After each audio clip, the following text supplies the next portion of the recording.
आज हम एक ऐसे सवाल को समझने की कोशिश करने वाले हैं जिसने सदियों से भक्तों और विद्वानों दोनों को ही उलझाया है। ये एक ऐसा दिव्य रहस्य है जो भगवान शिव के स्वभाव के बिल्कुल केंद्र में है।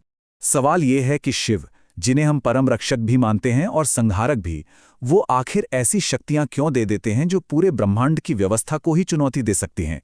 यही वो गहरा विरोधाभास है, वो पैराडॉक्स जो कई पौराणिक कथाओं के दिल में बसा हुआ है। तो इस गुत्थी को सुलझाने के लिए हमें पौराणिक कथाओं के कुछ सबसे नाटकीय और महत्वपूर्ण पलों को देखना होगा। उन वरदानों की कहानियां जिन्होंने लगभग सब कुछ उलट-पुलट कर ही रख दिया था। देखिए, ये एक ऐसा पैटर्न है जो बार बार हमें कहानियों में दिखता है। असुर कठोर तपस्या करते हैं, शिव से अपार शक्ति पाते हैं और फिर उसके नतीजे विनाशकारी होते हैं। ये पहली नज़र में बिल्कुल समझ से परे लगता है। आखिरकार शिव तो खुद ब्रह्मांडीय व्यवस्था के संरक्षक हैं, तो फिर वो ऐसी शक्तियां क्यों देंगे जो उसी व्यवस्था के लिए खतरा बन जाएं? इस रहस्य की जो चाबी है वो शायद शिव के सबसे प्रसिद्ध और प्यारे नामों में से एक में ही छिपी हुई है। उन्हें भोलेनाथ के रूप में जाना जाता है, जिसका सीधा सा मतलब है भोलेपन के स्वामी। ऐसा माना जाता है कि वो बहुत आसानी से प्रसन्न हो जाते हैं। जो भी सच्ची भक्ति दिखाए, उसकी नीयत चाहे जो भी हो, उसे वो वरदान दे देते हैं। लेकिन यहाँ सबसे बड़ा सवाल यही उठता है कि क्या ये भोलापन सच में एक साधारण नादानी है, मतलब एक तरह की नाइविटी, या फिर ये किसी बहुत गहरी, बहुत ज्यादा जटिल चीज का प्रतीक है? क्या ये अच्छाई और बुराई के फैसले से भी परे की कोई अवस्था है? चलिए अब कुछ सबसे मशहूर किस्सों पर नजर डालते हैं, वो कहानियां जहां शिव के दिए वरदानों ने लगभग पूरे ब्रह्मांड को ही दांव पर लगा दिया था। शुरुआत करते हैं भस्मासुर नाम के एक असुर से। उसकी भक्ति, उसकी तपस्या इतनी ज्यादा प्रचंड थी, इतनी तीव्र थी कि उसने शिव को प्रसन्न करने के लिए अपने शरीर के अंग तक अर्पित कर दिए। जाहिर है शिव को विवश होकर उसके सामने प्रकट होना ही पड़ा।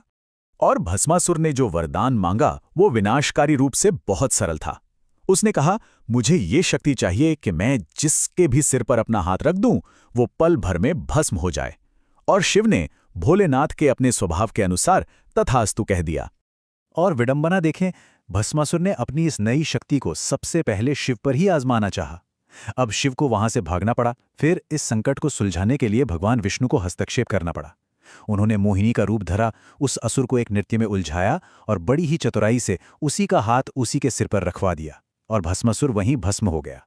एक और शक्तिशाली उदाहरण है रावण का। वो शिव का परम भक्त था, इतना कि उसने अद्भुत शिव तांडव स्तोत्र की रचना भी की। शिव ने प्रसन्न होकर उसे अपार शक्ति दी, लेकिन हम सब जानते हैं कि रावण का अहंकार ही आखिर में उसके विनाश का कारण बना।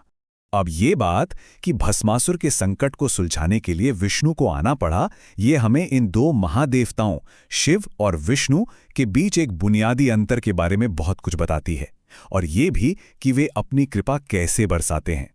भागवत पुराण के इस श्लोक को देखिए। इसके अनुसार विष्णु का मार्ग अक्सर कठिनाई से भरा होता है। वो किसी भक्त से उसकी सांसारिक चीजें छीन सकते हैं ताकि वो अंदर की ओर देखे और आध्यात्मिक ज्ञान की ओर बढ़ सके। और ये तालिका इन दोनों अलग अलग दिव्य मार्गों को बहुत ही साफ साफ दिखाती है। एक तरफ हैं शिव तपस्वी, जिन्हें आशुतोष भी कहते हैं, मतलब जो बहुत जल्दी प्रसन्न हो जाते हैं। वो तीव्र अनुशासन को पुरस्कृत करते हैं, अक्सर भौतिक शक्ति देकर। और दूसरी तरफ हैं विष्णु संरक्षक, जो समय के साथ भक्ति की परीक्षा लेते हैं और आखिर में आध्यात्मिक मुक्ति की ओर ले जाते हैं। तो एक तरह से एक वो शक्ति देता है जो मांगी जाती है, और दूसरा वो ज्ञान देता है जिसकी जरूरत होती है।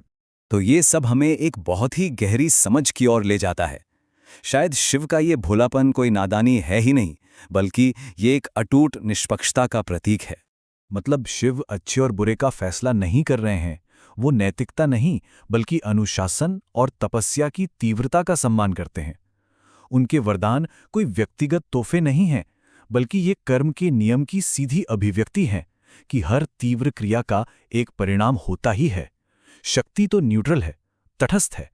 उसका अच्छा या बुरा उपयोग पूरी तरह से उसे पाने वाले की जिम्मेदारी है। इसीलिए असुरों की ये कहानियां किसी देवता के गलत फैसले के बारे में कम और शक्ति के खतरनाक स्वभाव के बारे में एक शक्तिशाली चेतावनी ज्यादा है। और यही बात हमें अंतिम बोध की ओर ले जाती है, वो विनाशकारी शक्ति और दुनिया पर नियंत्रण जो असुरों ने मांगा था, असल में वो सबसे बड़ा उपहार था ही नहीं जो शिव दे सकते थे। ये कहानियां हमें बस यही याद दिलाती हैं कि बिना विनम्रता के भक्ति खतरनाक हो सकती है और बिना विवेक के शक्ति खुद के विनाश का ही रास्ता बनती है। तो शायद भक्ति का सच्चा लक्ष्य दुनिया पर नियंत्रण पाना है ही नहीं।